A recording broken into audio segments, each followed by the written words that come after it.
Historia, libros y banderas, el podcast de agricultura sobre nuestro pasado, política, textos y propuestas para conocer y comprender los grandes cambios que vive Chile y el mundo. El historiador y académico Alejandro San Francisco, junto a un invitado, con una relajada pero profunda conversación, analizarán los cambios que vive hoy nuestra sociedad. Historia, libros y banderas, con el historiador y académico Alejandro San Francisco. En CMPC llevamos un largo camino fortaleciendo nuestro trabajo, lo que nos ha permitido desarrollar distintas iniciativas junto a comunidades, por ejemplo, con la recuperación de un árbol extinto o el restablecimiento de agua potable en zonas rurales, la conexión del turismo y cultura a través de una sola ruta, o también el desarrollo de envases reciclables y amigables con el medio ambiente. Son esos y otros desafíos los que hoy nos permiten creer en el valor de las soluciones inspiradas en la naturaleza. CMPC, creando valor natural. Conoce más en cmpc.com. Hola, ¿cómo están? Qué gusto verlos nuevamente. Estamos en Historia, Libros y Banderas.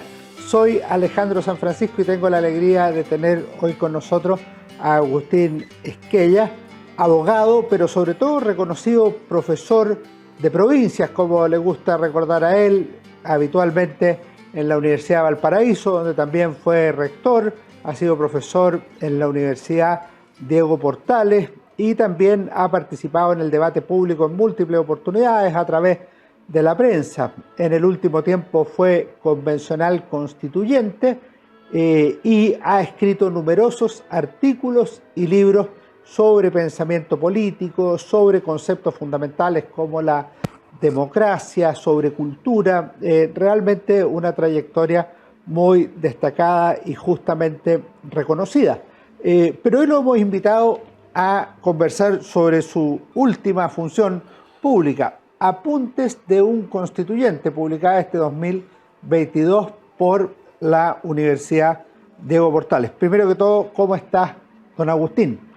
Bueno, lo primero, junto con agradecerte por participar en esta conversación contigo, quítame el don de entrada. Y nada, no puedo estar bien, tengo que ser bien franco por lo que ocurrió en Viña del Mar y Valparaíso, que son las dos ciudades a las que creo pertenecer desde niño, desde casi recién nacido.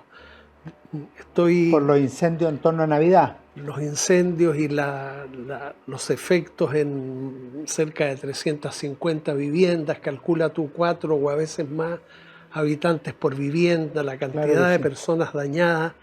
Verdaderamente tengo que decirte que desde que vi ese incendio por la televisión, porque me encontraba en Santiago, la sensación de hallarme abrumado y apesadumbrado es muy grande. Pero hay disposición para hablar de ese librito. Apuntes de un constituyente, no es más que eso. La palabra apuntes denota que no tiene grandes pretensiones. Partamos por lo segundo antes de entrar al libro. ¿Cómo es que una persona como tú, con una trayectoria académica, que algunos ciertamente imaginaban en una convención constituyente, cualquiera fuera la forma que ésta estuviera, decidió ser candidato por el Partido Liberal y participar en este proceso que se desarrolló después del 18 de octubre? Mira, Alejandro, la verdad es que lo sentí algo así como un deber. Y digo que lo sentí algo así como un deber y no como un deber, solamente porque esto último resultaría seguramente presuntuoso. Yo venía desde décadas haciéndome cargo en mis columnas, en libros, del tema constitucional chileno no resuelto. Y no resuelto porque las constituciones que impone una dictadura, sea una dictadura de izquierda, de derecha, de un color o de otro, no se reforman, se reemplazan.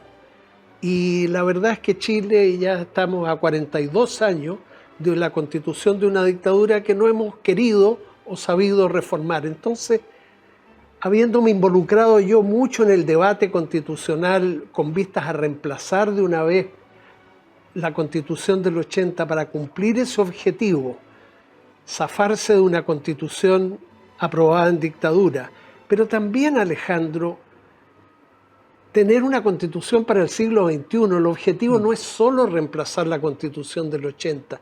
Esa Constitución, además de los problemas que tiene, que todos sabemos, no es una constitución para el siglo XXI y Chile necesita una constitución para el siglo en que estamos, con todos los cambios y dificultades que conocemos. Esa es la razón de por qué postulé arriesgándome a una elección popular en que yo hago cosas muy raras, porque claro, fue raro postular y tener que hacer campaña en las calles, entregar volantes en los semáforos, cosas que jamás habría pensado que yo haría, pero lo vi como una gran oportunidad también de seguir colaborando desde lo que yo puedo hacer, que no es mucho. ¿Y fue elegido al final? Fue elegido con 18.000 votos, que no fue poco. Muchos amigos míos, exalumnos, me decían, ahora me cuentan que tuvieron mucho miedo cuando yo me lancé a la arena electoral para ser constituyente, porque pensaban y se decían entre ellos, sin decírmelo a mí, ¿y de dónde va a sacar los votos el profesor Esquella? Bueno, afortunadamente lo saqué, creo que fue una votación bien transversal, y digo afortunadamente porque haber estado en la convención, haber trabajado en ella, incluso al margen del desenlace final, que no fue para nada auspicioso, para mí tuvo sentido y sigue teniendo sentido. Perfecto. Y sobre el libro ahora, apuntes de un constituyente. Yo terminando el libro, al final me queda como si hubieras estado en la convención para escribir el libro, o escribir libros, o pensar libros. Mira, Alejandro, a mí me ocurre que padezco una enfermedad que se llama grafomanía, que es un impulso irresistible a escribir, que proviene, yo creo, también del impulso irresistible que tengo a leer. Primero es leer, después escribir. Yo creo que a fuerza de leer en mi vida, que es un placer indispensable, me puse a escribir textos para estudiantes, pero también columnas periodísticas, libros conceptuales, otros más personales, presa de esa grafomanía. Entonces, cuando estuve en la convención, que hubo momentos auspiciosos, pero también momentos desagradables, consideré que una mejor manera de estar ahí era tomar apuntes. Perfecto. Tomar apuntes de cuestiones conceptuales, políticas, pero también de episodios divertidos, anécdotas, chascarros. Hubo más que eso de repente, claro, lamentablemente. Y sí, fíjate, yo digo hacia el final del libro que atendía la muy escasa influencia que yo tuve en la convención, lo cual era enteramente previsible, por no ser yo una persona del mundo político, digo, tal vez estuve aquí para poder escribir este libro, que es un libro, como tú te habrás dado cuenta, que combina juicios políticos, conceptuales, con anécdotas, con reflexiones personales, con referencias a las películas que vi durante la convención o a las novelas que leí, de manera de que el lector pudiera transitar por este libro de una manera suave, liviana, sin tropezar. Ahora, en el tema, sin entrar al 4 de septiembre, este libro apareció antes de que fuera el plebiscito, incluso antes, se envió a imprenta antes de que el presidente Gabriel Boric recibiera el borrador. Dicho eso, tú tienes varias reflexiones sobre el optimismo y el pesimismo, cómo se iba viviendo la convención. Pero por otro lado, tú haces una afirmación que yo no suscribo: era esperable que yo no tuviera influencia por no ser político.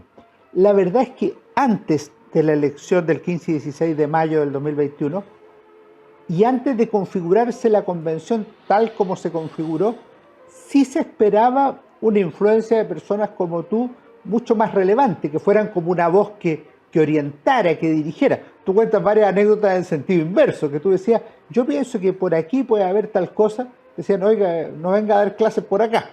Bueno, Alejandro, yo de verdad no quiero presumir a estas alturas del partido, pero lo cierto es que era un espacio en el que era previsible que yo tuviera, no digo dificultades, pero una recepción muy limitada.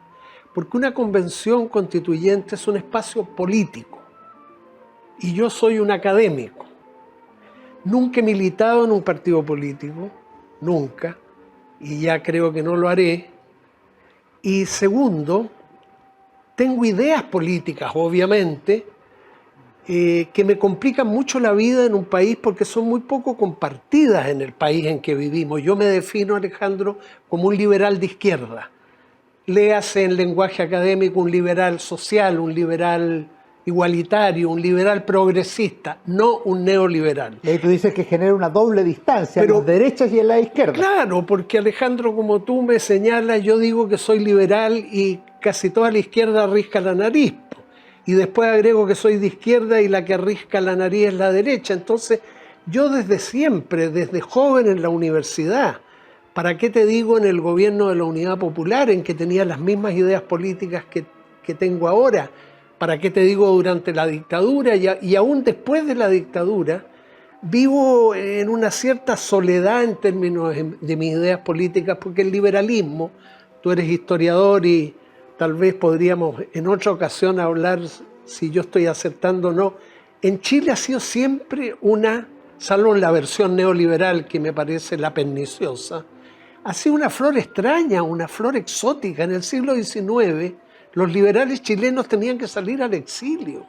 Entonces, no hemos tenido pensamiento liberal, creo yo, salvo en su versión pobre del neoliberalismo.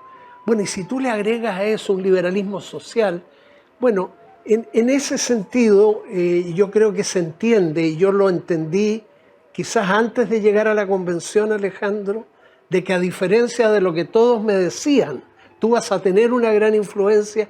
Yo de verdad recuerdo haberle dicho a muchas personas próximas, amigos, no lo crean ustedes así, voy a tratar de hacer el mejor trabajo que pueda, por supuesto, desde lo que yo pueda aportar a su vez, pero no se hagan ilusiones, porque un espacio político es un espacio político, y lo que cuentan en los espacios políticos son las afiliaciones partidarias, yo no tenía ninguna, y segundo, las ideas políticas que tienen las personas, y mi idea ahí también eran bastante solitarias. Hay una reflexión que tú haces positiva, en el sentido de que una de las cosas buenas de la convención era que era como un pequeño Chile, era muy representativa de lo que es Chile, a diferencia de lo que podría ser, por ejemplo, el Senado u otros organismos que hay hoy en Chile. Pero como contrapartida estaba muy marcado por las identidades, como que no había una visión de Chile, sino más bien una visión de mi microproyecto de vida o de mi particular concepción de la realidad territorial, de mi proyecto político o de mi raza o etnia o lo que sea. ¿Cómo viviste esa combinación de un Chile, por una parte, que podríamos decir, integrado donde cabemos todos, y por otro lado donde parece desintegrarse? Bueno, mira, efectivamente, yo creo que la convención fue representativa porque fue elegida por sufragio universal. Yo no voy a competir en términos de cuán representativa fue la convención versus el Senado actual o la Cámara de Diputados o el presidente de la República. Todo el que proviene de una votación popular es representativo en mayor o menor medida. Pero es verdad también que la convención, siendo representativa, quedó en los hechos un tanto desbalanceada, creo yo, respecto de lo que es la sociedad chilena en su conjunto. Se produjo en los hechos un cierto desbalance, y eso hay que reconocerlo, y eso en parte explica algunos comportamientos dentro de la convención, porque yo creo que nos perjudicó más el proceso que la propuesta. Que finalmente lo que se rechazó, claro, fue la propuesta, pero finalmente una cierta distancia, frialdad e incluso finalmente malquerencia de buena parte de la sociedad chilena con la convención estuvo motivada por el proceso, por ciertos episodios lamentables que continuamente protagonizamos dentro de la convención, que de la propuesta misma, que también tenía problemas, por supuesto, lo entiendo. Pero en fin, te vuelvo a señalar que en mi experiencia personal, además, a mí me vino bien estar con gente joven. Yo estoy acostumbrado a estar. El promedio de edad era 45 años. 45 años. Bueno, yo doy clases, tengo el hábito semanal de estar con jóvenes, lo cual es siempre muy saludable, trabajar con ellos, conversar con ellos. Mira, en Chile se habla a los jóvenes y de los jóvenes, pero pocas veces se habla con los jóvenes. yo me acostumbré, así como en la sala de clase, no a hablar de los jóvenes ni a los jóvenes, sino con ellos. Y de verdad, Alejandro, yo tengo que reconocer las cosas buenas que las hubo, y en buena medida en la convención, que mi relación con los jóvenes de la convención, que partió siendo un tanto distante, porque ellos ponían una cierta distancia con un profesor de 77, 78 años, ¿cierto? A veces no se tomaban bien mis intervenciones porque las encontraban profesorales y yo simplemente estaba tratando de intervenir en la conversación, pero finalmente, después de un año en conjunto, esa distancia inicial se dio. Y de verdad, Alejandro, lo digo con la mayor de las sinceridades, no pocas cosas, incluso a nivel de lenguaje actual, aprendí a propósito de esa conversación con los jóvenes. Muchas veces estuve en discrepancias con ellos, con jóvenes convencionales de derecha, también con jóvenes convencionales de una izquierda que no es la que a mí me representa, pero salvo excepciones muy mortificantes que hubo en lado y lado, que más vale que ni las mencione porque a mí me gusta, como tú sabes, la regla del fútbol, a la pelota, no al jugador, yo no lo pasé tan mal en la convención.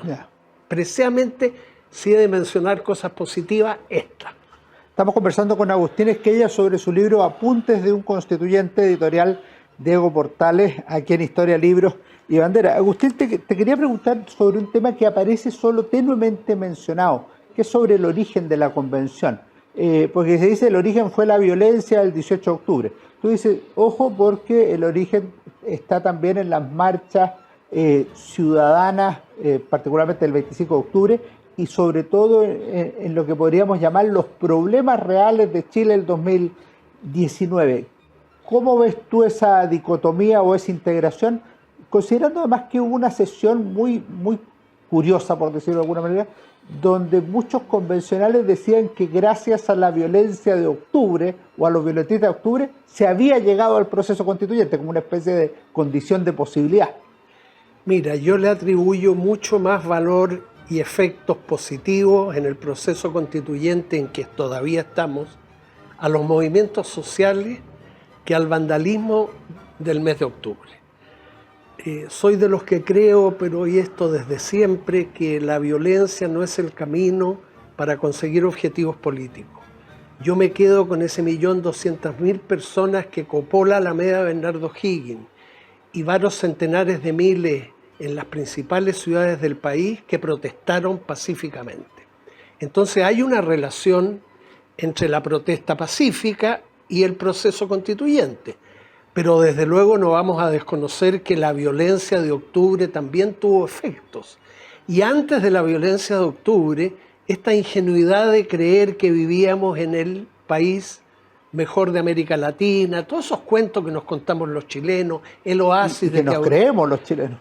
Sí, pero sobre todo unos más que otros. El presidente Piñera, pocos días antes del 19 de octubre, habló del oasis. Entonces, esa desconexión con la realidad. Entonces, si uno busca los antecedentes del proceso constituyente, por supuesto que los movimientos sociales, por supuesto que hubo actos de violencia, que a su vez activaron los movimientos sociales pacíficos, donde muy mayoritariamente Chile dijo sí, nueva constitución, pero por vía pacífica y no incendiando locales comerciales ni destruyendo luminarias. Pero más atrás de eso están las décadas de malestar que se fueron acumulando en Chile y que las élites chilenas de todos los sectores desconocieron y negaron. Éramos todos felices en Chile, éramos todos prósperos, teníamos un futuro garantizado. Yo no sé cómo no se daban cuenta.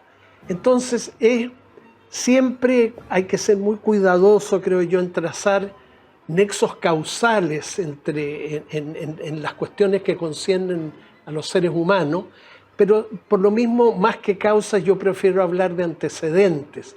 Hay antecedentes de actos de violencia, hay antecedentes pacíficos, y antes de los antecedentes de violencia, porque el mes de octubre no fue una comparación venezolana contra Chile, como también tuvimos que escuchar, ni una invasión de extraterrestres, como también se dijo por alguien.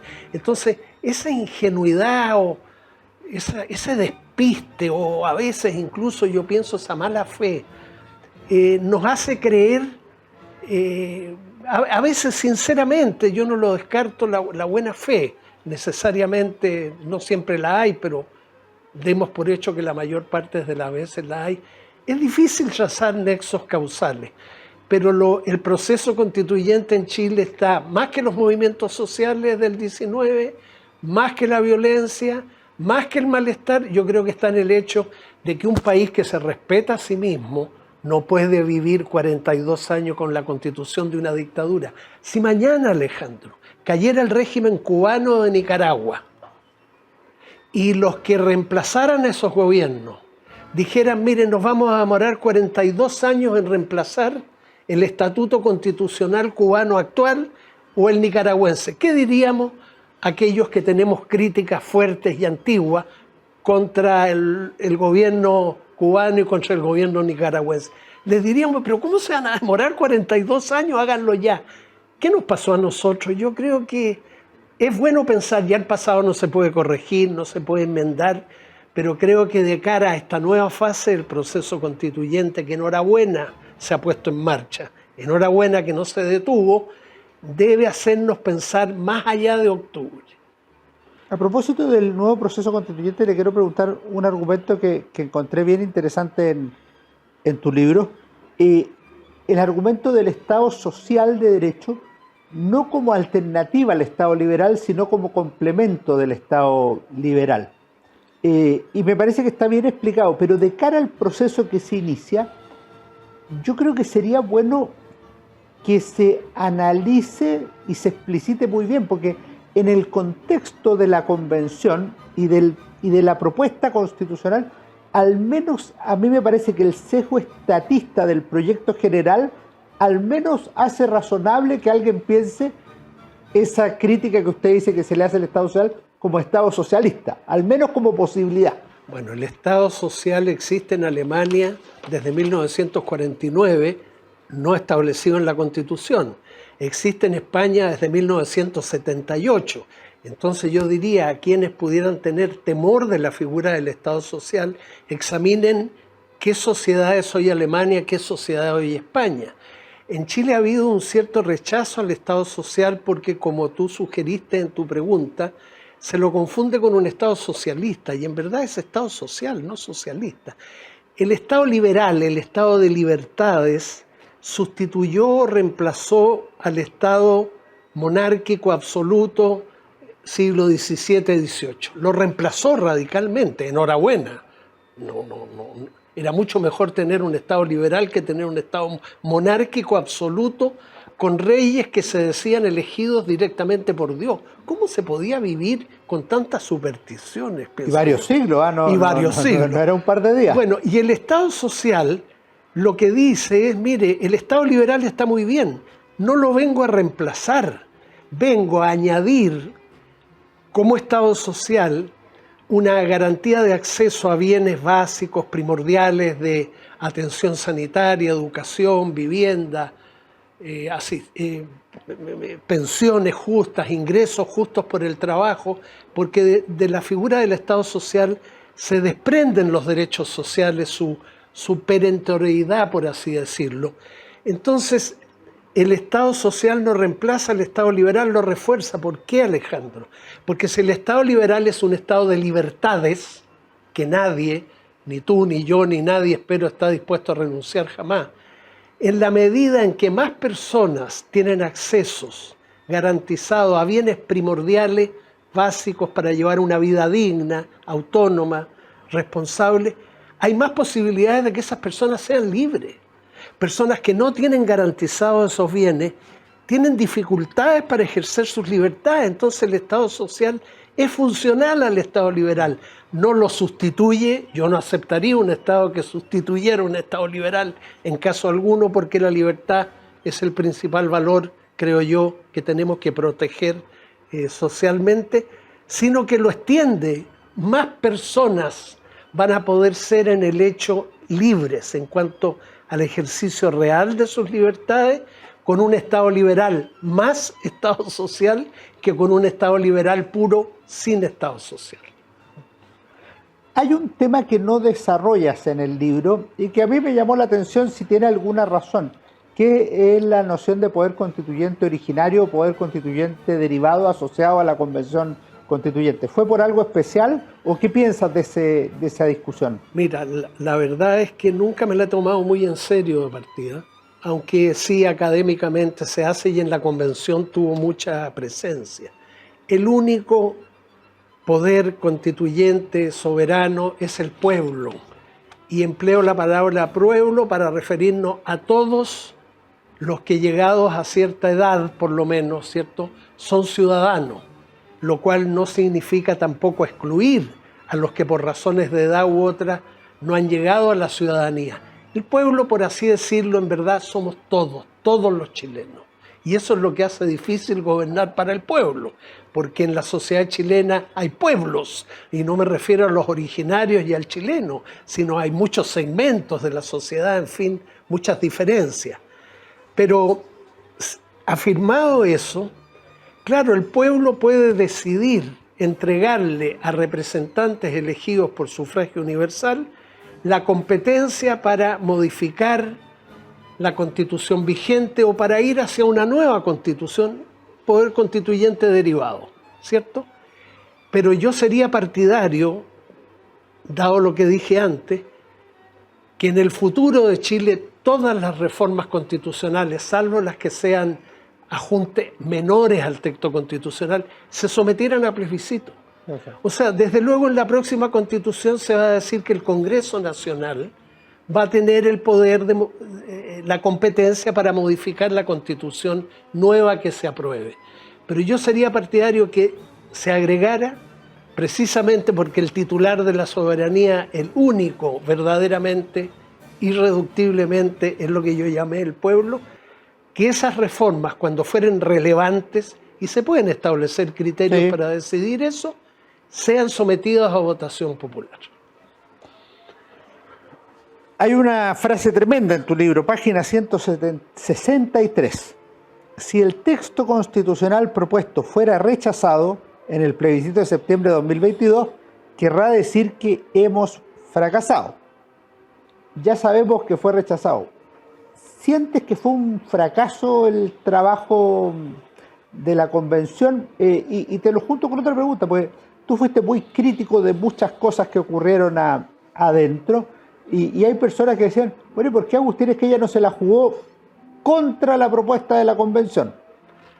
Bueno, ese es otro tema. Yo sentí mi deber hacer autocrítica y crítica pública durante el proceso, y sentí también que era mi deber votar apruebo, porque si lo vamos a poner cuantificadamente, alrededor del 70% de la propuesta constitucional me parecía apropiado, aunque con dificultades de redacción, ripios de redacción, muchos de los que yo también soy responsable porque integré la Comisión de Armonización. Armonización. Bueno, así que aquí yo no estoy haciendo una crítica a mis compañeros, me estoy incluyendo en la crítica porque a mí me gusta practicar no solo la crítica, sino también la autocrítica. Esta última es una actividad muy poco frecuente en nuestro país. Perdóname que te diga esto, pero si hubiera un campeonato mundial de crítica en Chile, ganaríamos la copa todos los años. Si hubiera un campeonato mundial de autocrítica, no clasificaríamos nunca. En Chile nadie hace autocrítica, es muy raro. Bueno, un amigo mío dice que en Chile somos muy buenos para hacer autocrítica de los demás. Bueno, esta vez es una manera divertida de ponerla, pero tiene toda la razón. Entonces sí, yo fui muy crítico, y también creí que esta propuesta, en caso de ser aprobada, cosa que yo varios meses antes avisoré que no lo iba a hacer. O sea, yo voté por una alternativa que estaba convencido que iba a perder, por la razón que te dije, y también porque pensé que era mejor en términos de reemplazar de una vez la Constitución del 80, que esta propuesta fuera aprobada y mejorada al tiro, sin esperar 20, ni 10, ni 5 años. Pensé que ese era un mejor camino atendido a mi idea de que una constitución de una dictadura se reemplaza y no se reforma. Bueno, esa es la explicación, pero tú me habías dicho... Sí, sobre la idea del fracaso. Bueno, mira, que tú mismo lo señalas. El fracaso es parcial. La convención, creo yo, no fracasó en su cometido, pero sí fracasó en su objetivo. El cometido de la convención era hacer una propuesta constitucional al país dentro de un año como plazo máximo. Ese cometido se cumplió, nos costó. Tuvimos que trabajar a full los últimos meses, semanas, lo cual también perjudicó la propuesta final, lamentablemente. Pero el cometido se cumplió. El objetivo, que eso fuera aprobado por la ciudadanía, obviamente no se cumplió. En consecuencia, no fracasamos en el cometido, fracasamos en el objetivo, para ser bien preciso. Así como hoy día el cometido del Congreso Nacional, el cometido ya está cumplido, del acuerdo político. ¿Cuál es el objetivo ahora, en el actual proceso? Que el Congreso Nacional apruebe la reforma constitucional. Y ya en esta fase del proceso, el cometido, el acuerdo político, está satisfecho, enhorabuena. A mí no me gusta mucho el diseño, pero era mejor tener uno a que no tener ninguno. Ahora vamos a ver si se cumple el objetivo.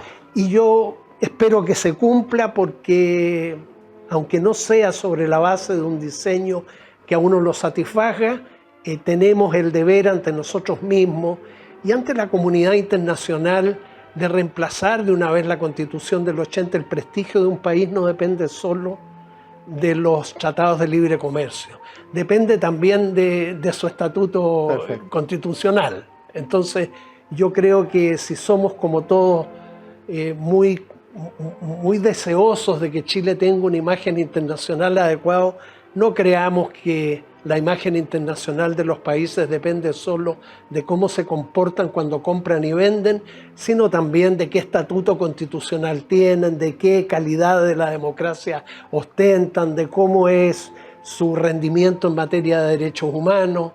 No sé si eso contesta a tu pregunta. Tengo una última pregunta, solo para cerrar.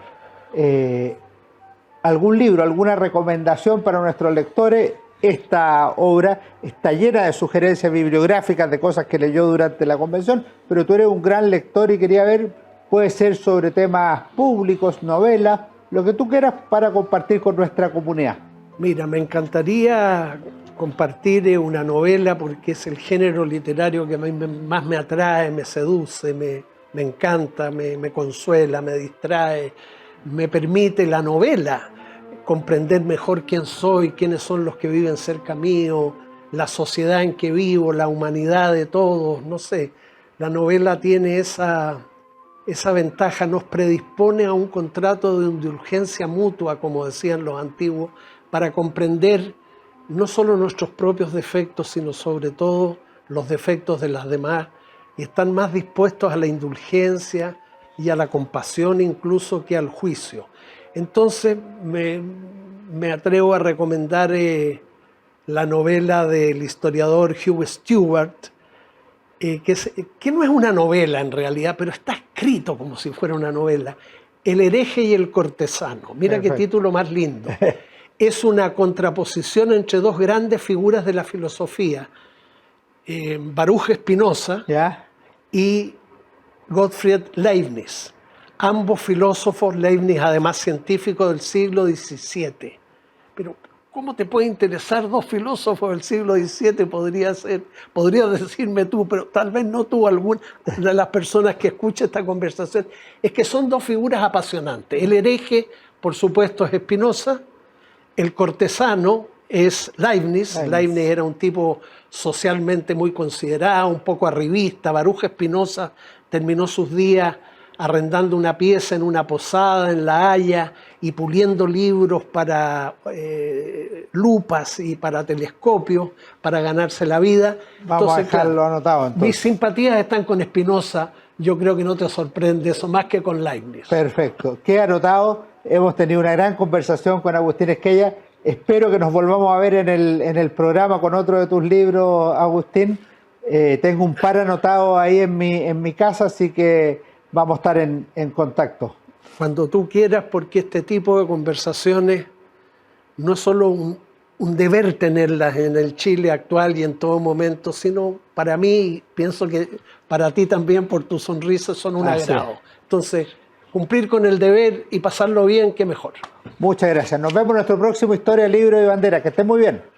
Fue Historia, Libros y Banderas con Alejandro San Francisco.